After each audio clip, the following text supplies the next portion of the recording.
So there are five states or countries that have the veto, which is the problem we have. Abolishing the veto from the UN Council is the most important issue of our modern time because it's like abolishing slavery all over again.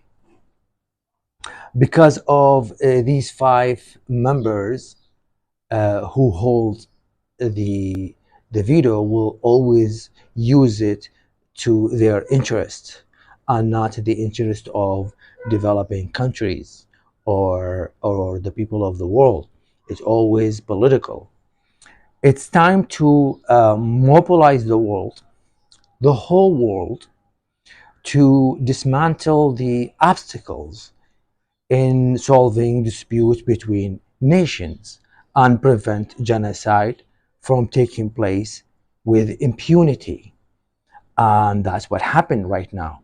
There is a genocide committed with impunity without any consequences. The UN should be reformed so that it reflects the reality of today.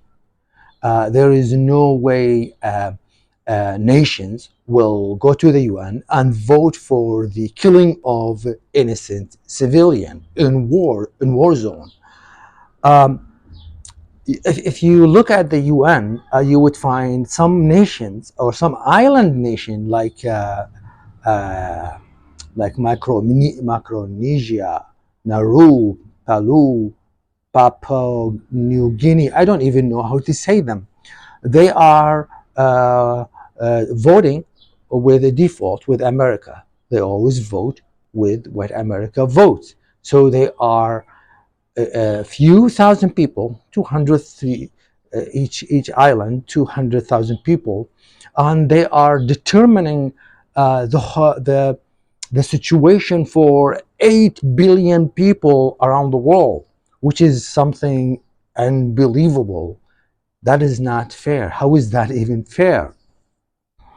The five members with veto are the winners of a war when the UN was established. That's the idea, which means that they are the most brutal nations on earth.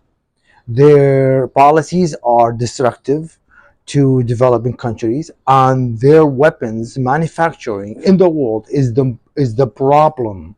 And they do not have any moral ground to hold the whole world captive by the privilege they gained after they destroyed their enemies 70 years or so ago.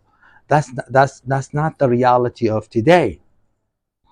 Wavering the banner of democracy and human rights does not mean they have the right to commit all the violations of human rights.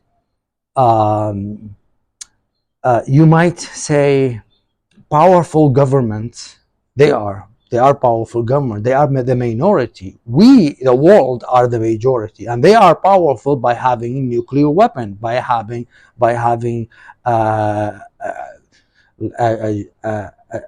nuclear weapon and military and all the political agendas. They threaten people, they threaten countries, they instill dictatorships around the world. In the Middle East, every country is allegiant to these five members, one way or the other, and that's the problem.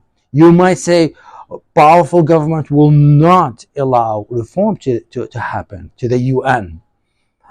I say it's the will of the people collectively today will make that happen. It is no longer possible for imperialism and colonialism to continue without consequences, without a nuclear war. So it is our uh, collective advocacy to reform the UN is the most important issue that we should care about.